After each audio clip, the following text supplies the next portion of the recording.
and welcome to the show. My name is John Richardson and I am bringing to you Riffing the Rubicon, which is part of the Richardson's Rubicon podcast. I hope you're having a great time. Hope you've had a good day. Topics will probably include a bit about cybersecurity today, based on some of the recent stuff that's been going on with Marks and Spencer's, Harrods and the like. But first, what I want to talk to you about is some feedback I've had from the first show and some previous episodes. So let's have a quick look at this. Now, in previous episodes, I covered a lot of things about AppSumo, really, and some of the lifetime deals. And if you're not aware of what these lifetime deals are, it's when some entrepreneur basically has a product or service, usually software as a service, that is available at a rock bottom cheap price for the entire lifetime of the product. And so you can get access to various different things at bargain prices. Now, then, most of these are quite good and you can score a great deal.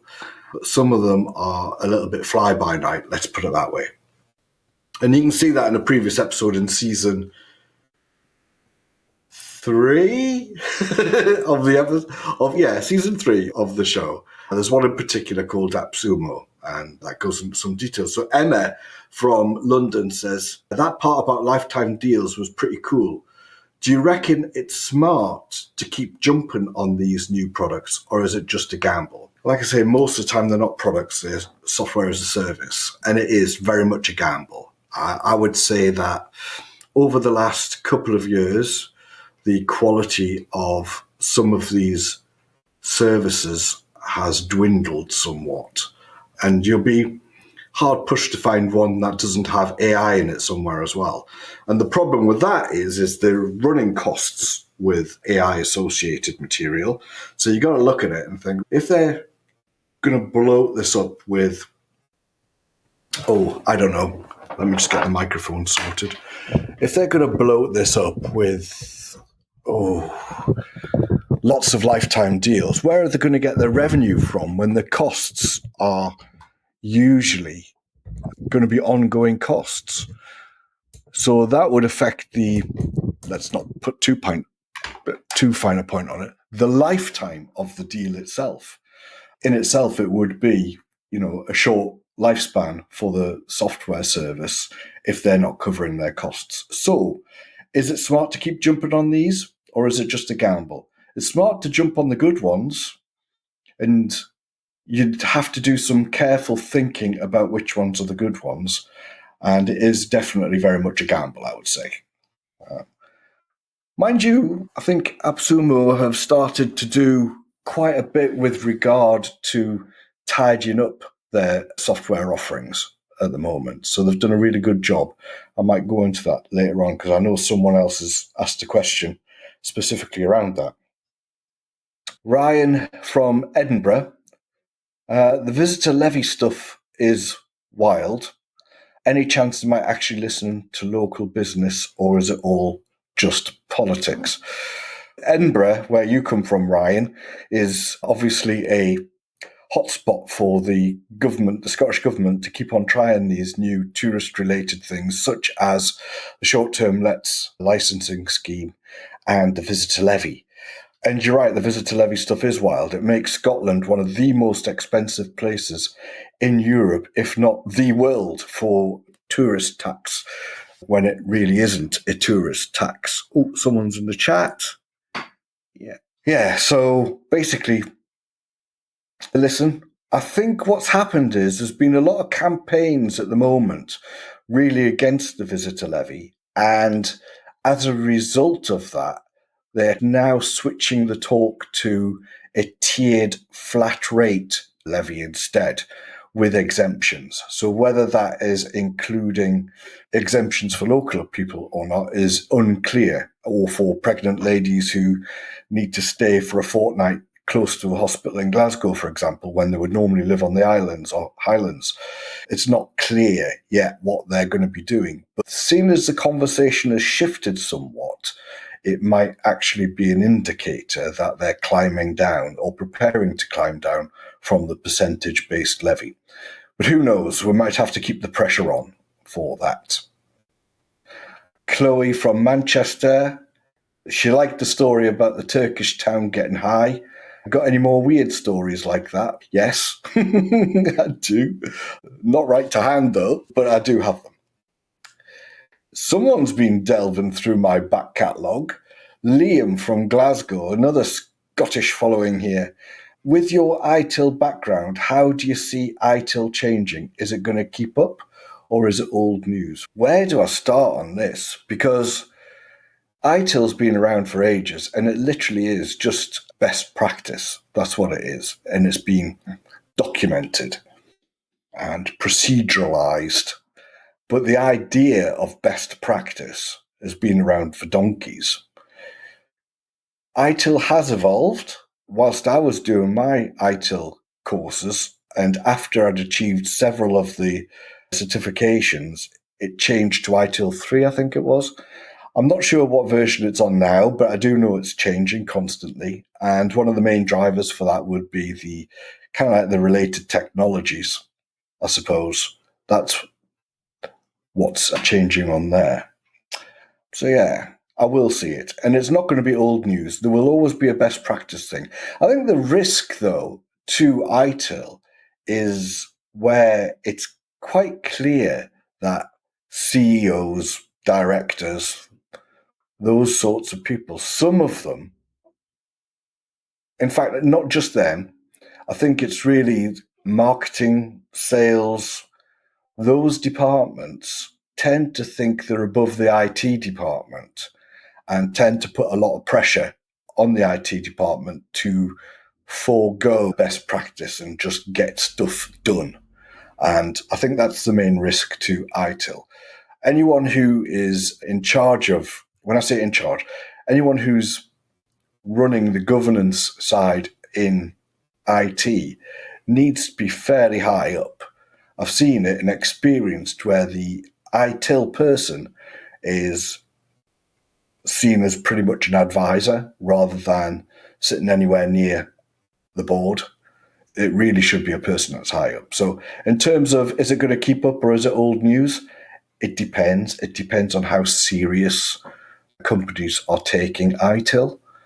And for those who don't know what ITIL is, it's basically information technology, information library. It's like a library of best practices and procedures that you follow to make sure that something from an idea of a product or a service is launched with all of the support it requires, not just from IT, but from the business as well, to be a successful product stroke service. And that's the whole idea of ITIL. It's all the wraparound stuff that you get, such as the service desk knows what you're talking about, the knowledge base articles, there's budgeting to take into account the service needs for this product. There's a product manager who looks at how it's going to be used, where it's going to go in the future, and all that sort of stuff. So whilst it all sounds really uninteresting, it is vital from the perspective of the lifetime of a product stroke service. And that's why shortcuts aren't good, because you'll often find that something gets developed, it's a great product or service, it goes out there, and then someone's forgot to budget the ongoing costs for the servers, or they have not really looked at the fact that the operating system it's based on is going to reach end of life in about 2 or 3 years. What happens then? That sort of thing. So ITIL is really good from that perspective. So I hope that's answered your question, Liam from Glasgow. So that's good. Olivia from Cardiff. Loved the beekeeping chat. What made you start with the bees anyway? I've always wanted to have my own honey, which is good. And we wanted it for the bed and breakfast as well. We wanted to be able to offer it as a value add so that people would have our homemade honey, our honey from our bees on the breakfast table. That's what we really wanted. I've got to say, I've not been really successful with beekeeping at the moment. It's been a bit of an issue. In fact, I've got an update a bit later on. The starting was a wish to have our own honey. That's what it was. By the way, if anyone wants to post in the chat, you can do. I'm just going to say hello. Hello. Is everyone Okay.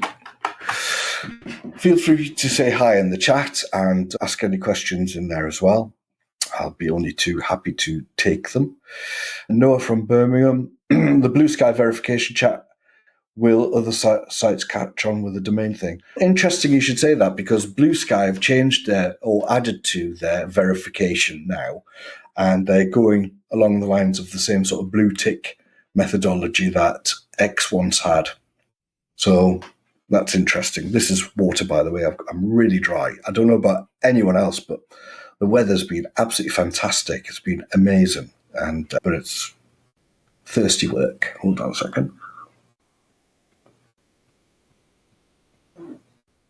Someone else has been digging into my back catalogue, and that's Sophia talking about Assurant. Now, Assurant were, I can't remember what it was now. It was something to do with a mobile phone claim. Is customer service just going downhill everywhere, or what? Yes, it is going downhill everywhere. Customer service, like most things, is just broken. Everything's broken. Nothing works. Everything seems to be an absolute struggle to get. It seems to be a struggle to get anything done. It really does. It's just absolutely appalling.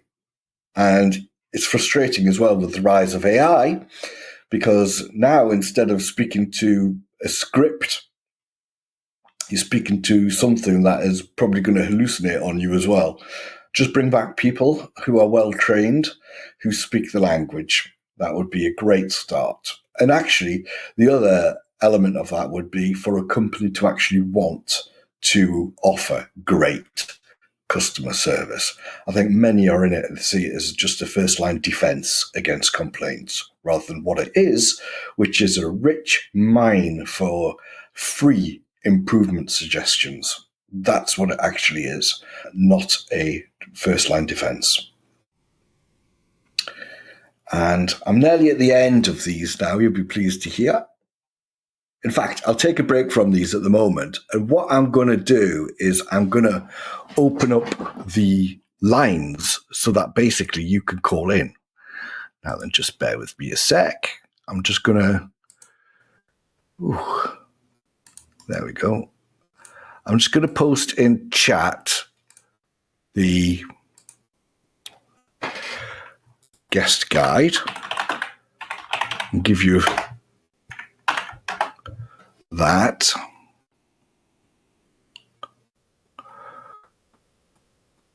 So the guest guide I've just posted up.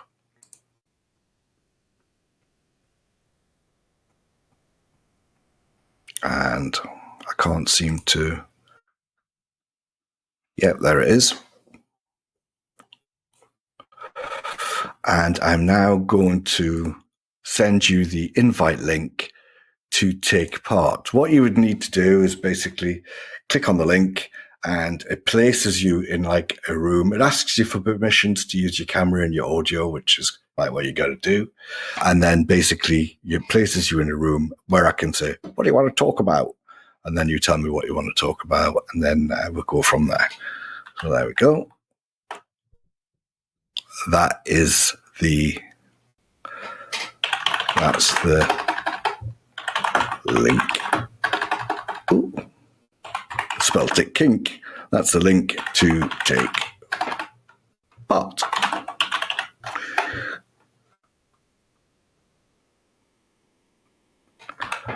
Now, let's post it again just in case that didn't go through. So the link to take part is this one. This one on the screen. Look at that. Rolls off the tongue, doesn't it?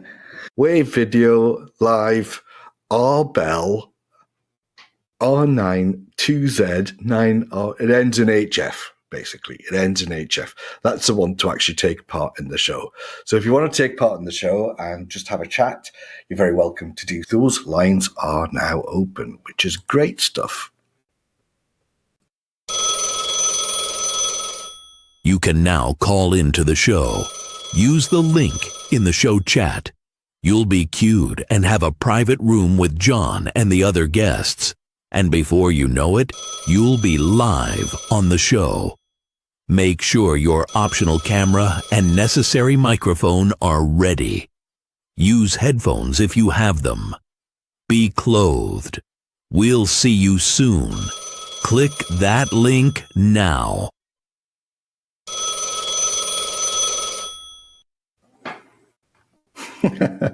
So there we go. So please do join in. I know there's a couple of you out there who are listening at the moment. Having you join in would be great. Mason from Bristol says, hey there, as a B&B guy too, your VE Day guest. And that's the first episode of this sort of format. So the VE Day guest. How do you deal with guests who are a bit challenging? Now, I deal with all of them with politeness, really. And that's the only way to actually deal with challenging guests. Because you've got to recognize that at some level, you've not met their expectations at some level. Now then, whether that's actually fair or not, that's a different matter. Some guests obviously could have an unfair expectation, but most don't. Most have a fair expectation of what it is that they are looking for or need. Just politeness, really. Firmness if they are particularly challenging and are taking the mick a little bit. But generally speaking, we've not had any real bad experiences with any guests at all. I do remember one story when we had 4 lads from Glasgow booking, and we've got a double room and a twin room. And these 4 lads stayed, and they were all getting on and stuff, but they'd all clearly been drinking before they even arrived. And one of them had a kind of, a bandage on his arm. I remember that quite vividly. And he started to front up to me. He was like, you starting, mate? And I'm like, oh my God. I says, look, are we going to get off on the wrong foot here? Or are you guys going to settle down? I says, our quiet hours are between 11 and 7 in the morning, which is on the show, on the bed and breakfast description. And he basically looked at me, and then his mate pulled him aside and said, yeah, we're going to calm down. We're going to calm down. Everything's going to be great. It's going to be absolutely fantastic. I'm like, okay, good. So anyway, this was around about 8 o'clock at night when they checked in, and they went out, and then they came back around about 10. I'm not kidding you. This all started singing. I was just sitting here in this office, and they're below, and I hear them singing away, and I'm thinking, oh, for flipping heck's sake, are you guys going to continually sing? This is what was going through my mind. I'm thinking, I'm never going to get any sleep. I'm going to have to go down there. I'm going to have to sort them out. All sorts of things were going through my mind. I was thinking, I'm going to kick them out. I'm going to get the police round. I'm going to do all sorts of stuff. Dead on 11. Complete silence. Absolute complete silence. Not a word from them till about 8 in the morning for the breakfast. Absolutely amazing. And they were lovely as well. A little hungover, but lovely. So it just goes to show that some people can appear to be a bit challenging, but perhaps they come from a different place and they've got different standards, but they really want to not obey the rules, as it were, but they've got no intent to cause trouble or anything like that. So just ebullient behaviour, I think, is one of those things. But how do I deal with the guests? With respect, with patience, but with firmness, I would say. But I don't want to give the impression that we've had an awful lot of rowdies. We haven't. It's been generally quite nice. And the fact that we are out in the middle of nowhere as well, it's very rare that we don't experience the same as a place in a city centre would have or a town centre would have. So that's it. Now then, delving through the mailbag, because I get an awful lot of emails and I'm really pleased. Thank you very much for sending in all of your stuff. If you want to email me, you can do it. It's john@richardsonsrubicon.com. And boy, do I know that most of you have actually taken advantage of that and emailed me. So that's great. And I just can't help but thank you all for going through the back catalogue of the podcast episodes. Obviously, I've got a lot of new listeners now that I've tried something new, and this is really great. I do think that one of the best seasons of this podcast were the EverQuest ones. And I think that was partly the reason for that was the fact that I was talking to people on it as well, and I had them as guests, and that was really good. So if we can actually get that again and have some actual you guys on, that'll be great. Anonymous from, not sure where from, all that stuff on price elasticity blew my mind. Where can I get my head around that more? Price elasticity is fairly straightforward, really, when you think about it. But if you want to learn more about it, it's really about basic economics. I would imagine that you can look it up on the interwebs somewhere. It's the formula I've put in the show notes as well. So if you want to read the show notes, that has a lot of links to where you can learn more about price elasticity of demand. So I would suggest that you go there if you're not done so already. But thank you. Someone from James says, AppSumo sounds nuts. They're going to switch up things soon in how they do stuff.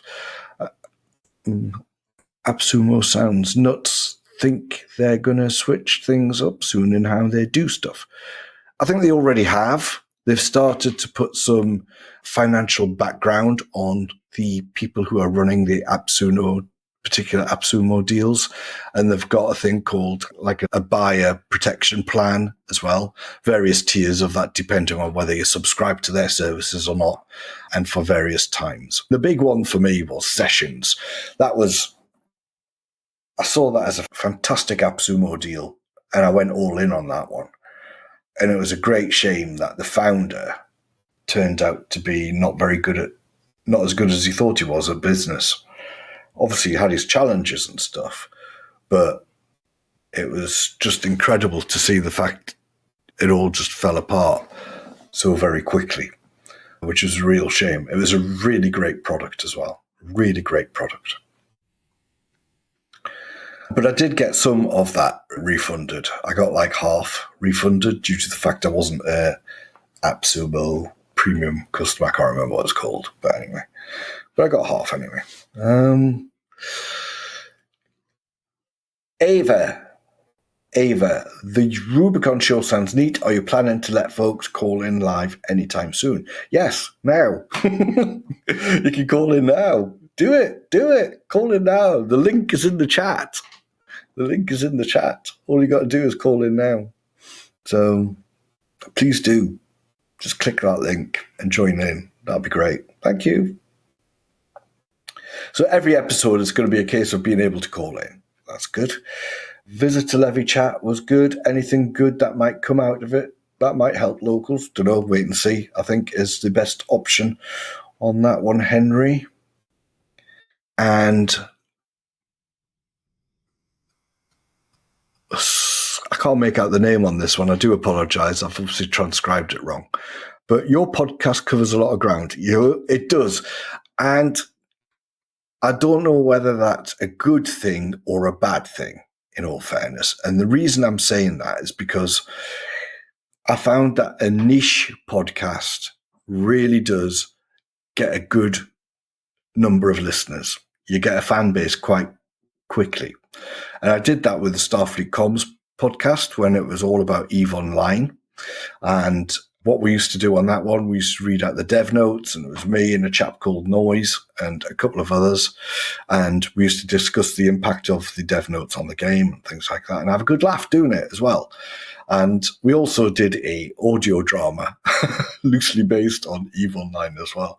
So that was great. And we had a lot of fun doing it, and we had thousands and thousands of listeners. It was incredible, an incredible experience. And it was niche. Whereas you contrast that with a general topic podcast, and you start to then have, because you're not targeting specific groups, no one knows whether they should be listening to you or not. I hope that makes sense, but you get my gist. And therefore, you probably don't get as many listeners for the amount of effort that you're putting in. But I don't really mind, because I'm not really doing it for the listener numbers, although that's a good thing. I'm doing it because I enjoy doing it, and that's the reason why I'm doing it. It's as simple as that. Why do you decide to move on from just rambling about EverQuest? Rambling about EverQuest. I decided to do it because I felt I was restricted in talking about EverQuest. And also, with being restricted, I wanted to talk about different other topics. And I didn't know whether I didn't want to rebrand the podcast and launch a new one talking about cybersecurity, or launch a new one talking about beekeeping, UK politics, current affairs, all that sort of thing. And I thought what I should really do is basically just look at the name, which is Richardson's Rubicon. And the Rubicon is seen as the challenge, or the crossing, if you like, of opinion. So therefore, the name was perfectly suited to make it a general purpose podcast. But the challenge, like I've mentioned, is whether I get the audience on board with that. So that was why I decided to move on from just rambling about EverQuest. I wanted more freedom to ramble about lots of other things, and hope to bring you along. Someone else has written in about the LTDs. That's the lifetime deals, generally from AppSumo, although other facilitators are available. How do you tell if an LTD is worth a punt? It's difficult. A lot of people just buy LTDs and collect them. They shelve them, and then they often just sell them on. I think that creates like a little bit of a false market. I only buy an LTD if I've already got an existing use case for it. So if I know I'm going to be using an LTD for a particular purpose, say, for instance, Cast Magic, which was an LTD, and I use that all the time. Now, Cast Magic, what it does is it basically, you record your podcast and then you upload your podcast in either video or audio format. And what you can then do is it does it transcribes the podcast. It pulls out bits of information from it according to the queries that you've set. So say, for instance, bring out the 10 facts that have been in this podcast, do all of that. And there's so much more it can actually do, but I've only just scraped the surface of it, really. Because I had a use case for it, and because it offered me something that I wanted, it was a bit of a no-brainer to go for that, as giving it a punt and seeing how long it would last. As in longevity, how long will it last? They do have multiple sources of income. So they've got the LTD, but they've also got an income from subscribers as well. So you've got to look at that as well, I think. You can't just look at it in isolation. You've got to look at a little bit of the financial background. You've got to look at a little bit of where they're going to get the income from in the future. You've got to have a little bit of a guess as to what the running costs may be, and you've got to take it from there. So those are just the things I would look at to tell whether it's worth a punt or not. If you don't see them, and this is the mistake with Sessions, for example, what Sessions did was they priced themselves above the price charged by Zoom. Zoom was globally renowned. It was in use a lot, especially during COVID and after COVID. It kind of was like throwing muck at a wall. People all started using Zoom, and then it basically all stuck, because once they've got a product that they know how to use, they're familiar with, it's hard to get them onto another product. So charging more for Sessions didn't seem to make a lot of sense to me. And it was probably around about when we all discovered that we thought the writing seems to be on the wall. Even though it offered more in terms of its functionality, the calendar functionality, the invitations that are getting sent out, the multiple webinar scenarios that was getting done on it, even though it offered more and therefore charged more, it was badly placed in the market. I think that would be one word for it. So you've got to look at that aspect as well. You've got to look at where it's placed in the market.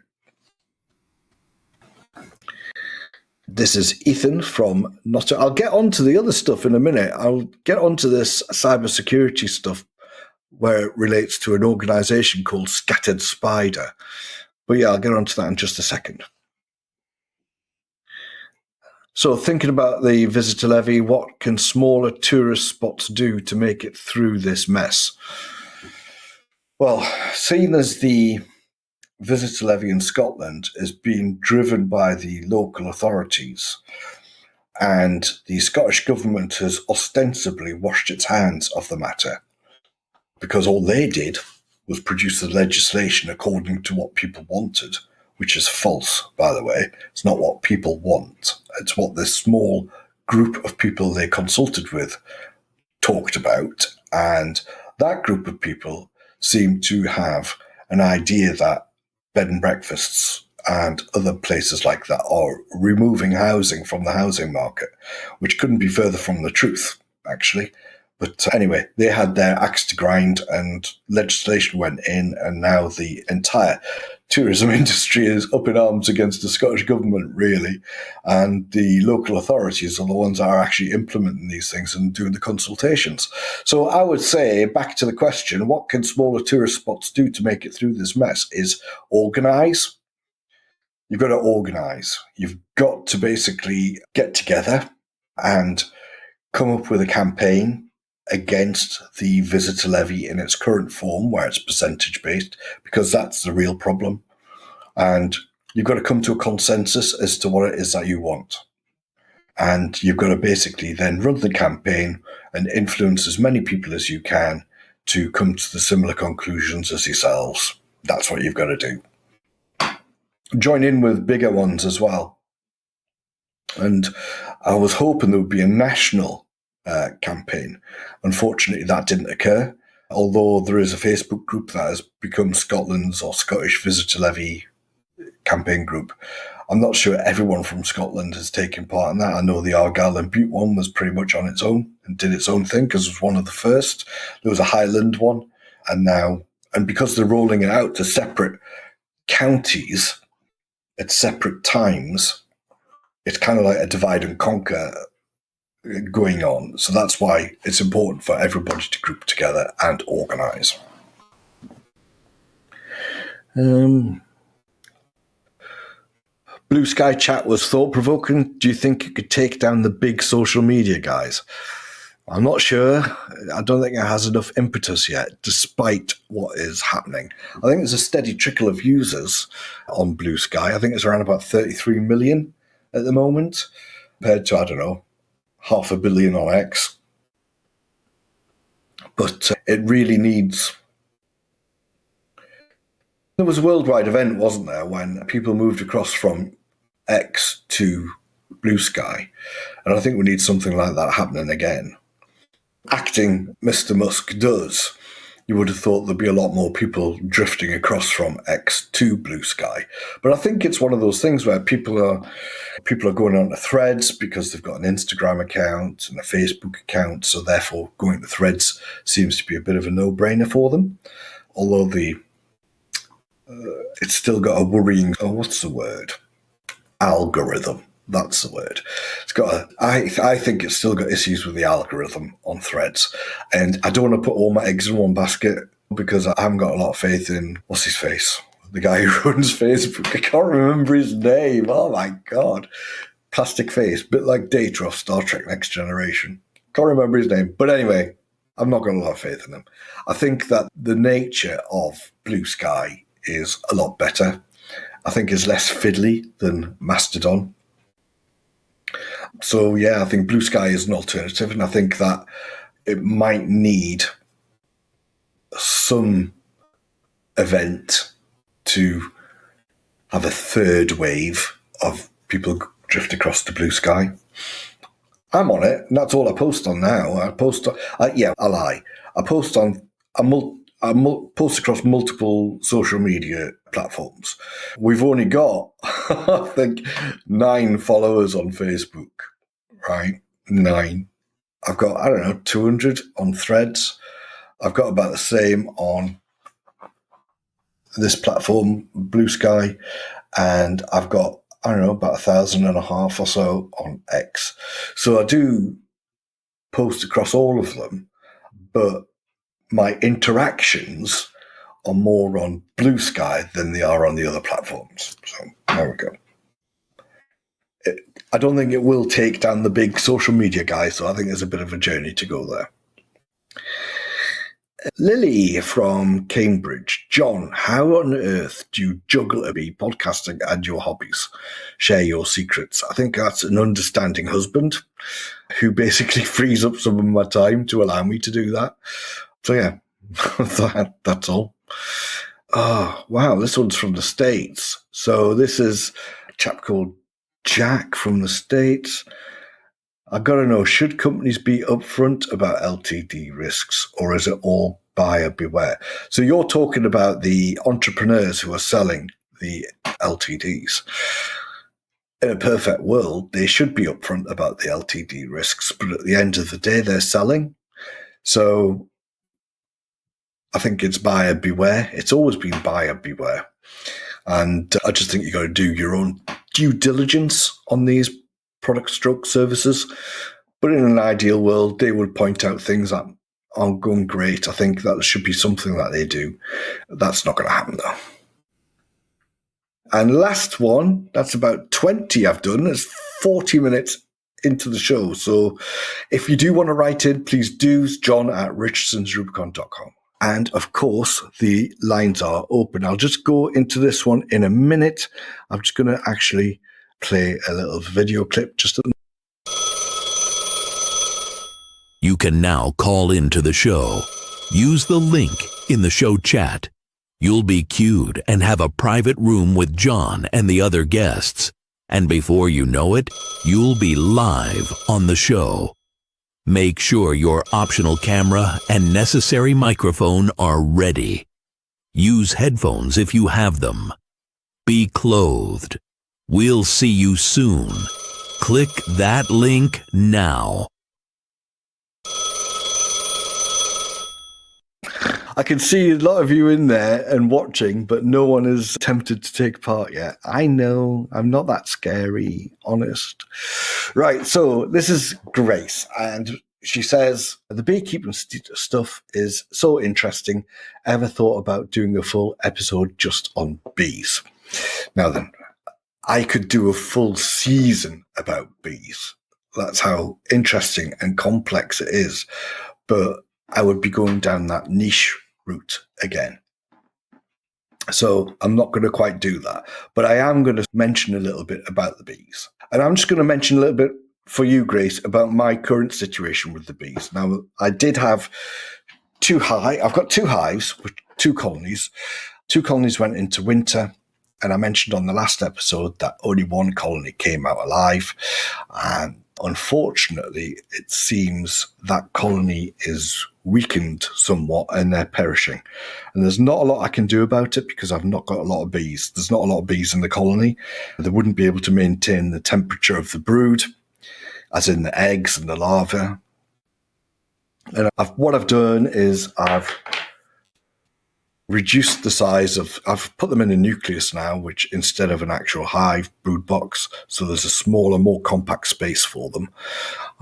And they're all in there.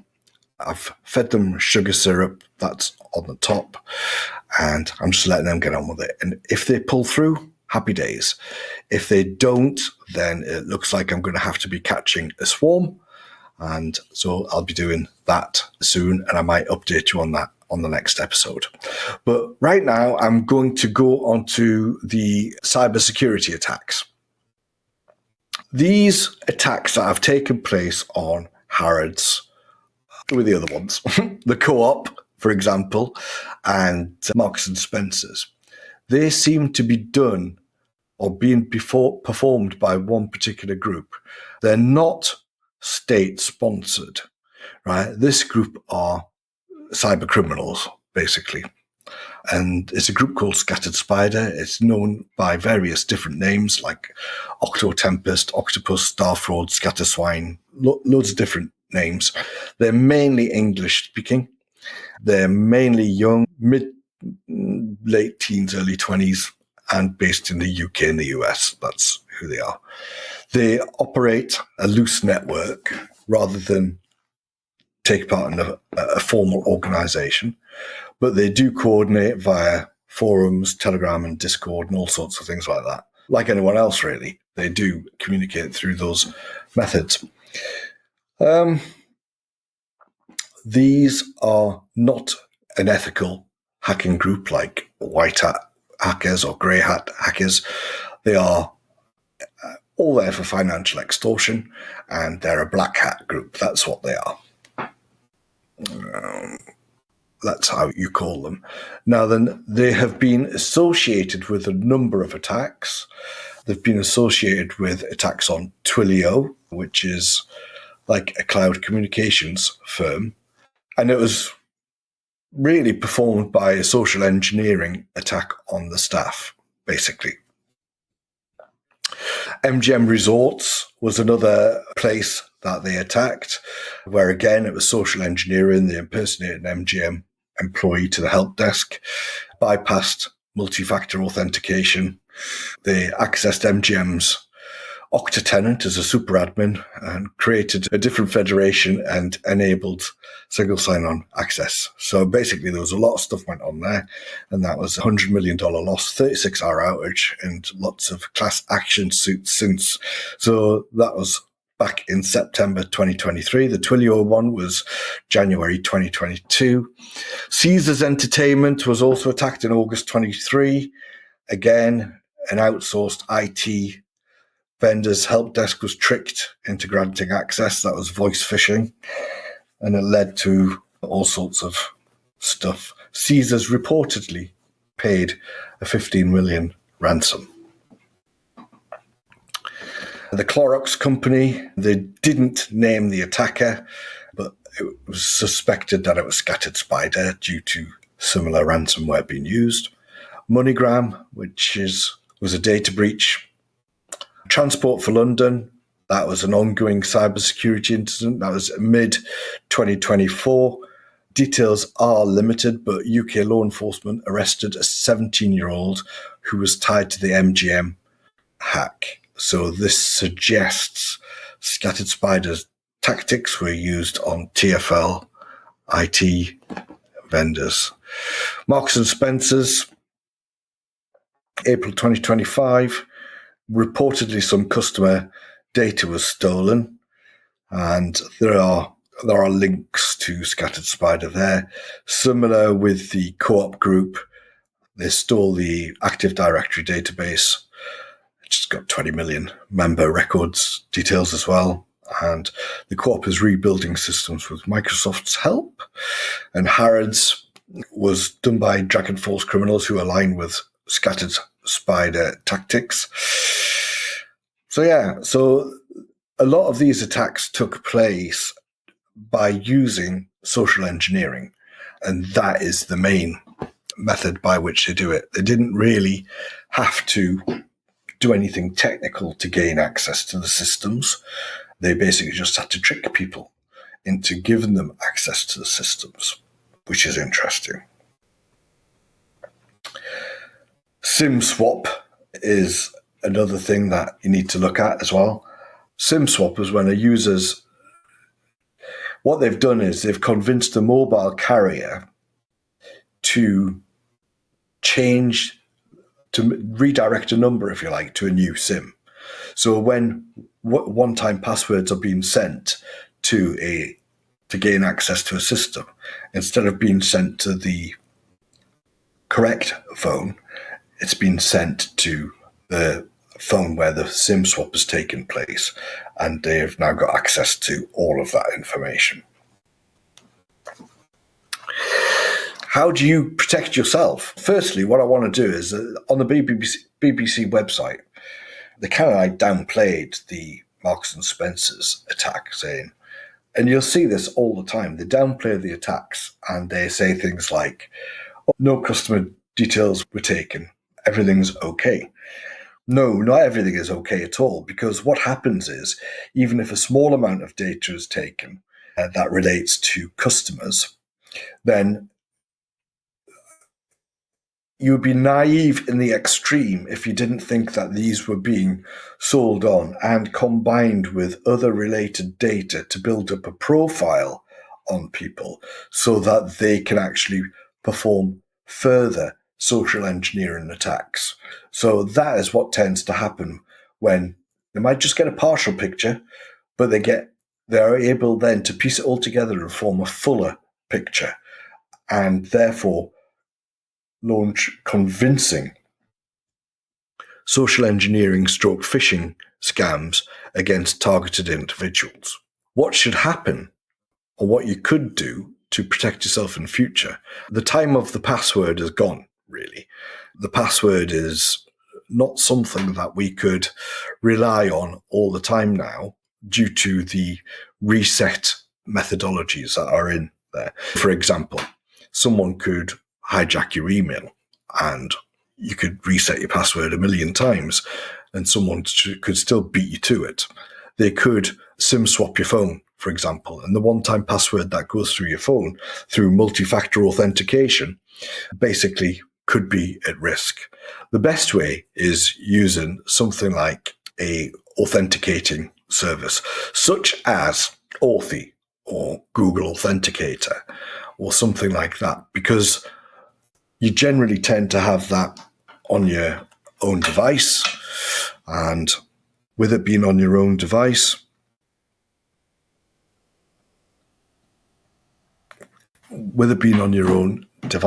then it's in your hands and it's got the generated number. It's all a little bit more secure, is what I'm trying to say. So multi-factor authentication for the layman. That's what you need to do. Yeah, I just wanted to point that out, that it's like one kind of group that's behind these major attacks at the moment. It's for financial gain. It's not a state actor causing confusion. It's not anything to do with that. Although it has caused a lot of disruption. For example, on the islands in Scotland, where mainly their shops are the co-op, and with very little alternative because of the small population on these islands. The supplies that have been going to the islands have been really limited. It's a lesson learned, isn't it? You got to stock yourself up on these things. So I would fall behind the previous government advice, which is if you don't want to become a formal prepper, don't become a formal prepper. But always have a few backups of things like tinned goods and things like that. Although I must say it's the actual fresh goods that are finding it hard to be replenished on the shelves. Anyway, that's by the by. I have had, no one has joined the chat at the moment, which is a great shame because I would love to speak to all of you. I know that someone's watching, some people are watching the webinar and some people are watching on YouTube and some people are watching on Twitch, which is great, but it's a shame that you couldn't take part. But that's okay. That's okay. Hopefully you'll take part the next time. So next Thursday is the 9:00 show, the talk show. Hopefully I'll get some people on. I'll run this recording and basically turn it into a podcast. And hopefully some people will listen to the podcast and make themselves available at 9 p.m. UK time on Thursday next week, and we'll get some chat going. In the meantime, though, you can, of course, write in, as all those other people did, to john@richardsonsrubicon.com. And if you've got any comments on the last section I did there on cybersecurity, in fact, even on any of the additional stuff I mentioned, then please feel free to write in and let me know. So I will end it there. Thank you so much for your time. Thank you very much for taking part. Just watching is taking part, and I'm okay with that. That's great. And I'd love to speak to you again. So bye-bye for now, and I will put the ending outro on. See you later. Bye. Riffing the Rubicon. The talk show at the end of its tether. This podcast was brought to you by a simple man. The website is at richardsonsrubicon.com, where you will find all social links apart from X. You'll also find the details of the next live show, which is usually on a Thursday at 9 p.m. UK time. There are many ways to take part on the show, from simply listening or watching, reading the show notes, leaving a voice note, emailing the show at john@richardsonsrubicon.com, arranging a fireside chat at a time of your choosing, becoming a guest, or calling in to the talk show during recording. You have no excuses, and we have absolutely no plan. Join in now. Richardson's Rubicon.com.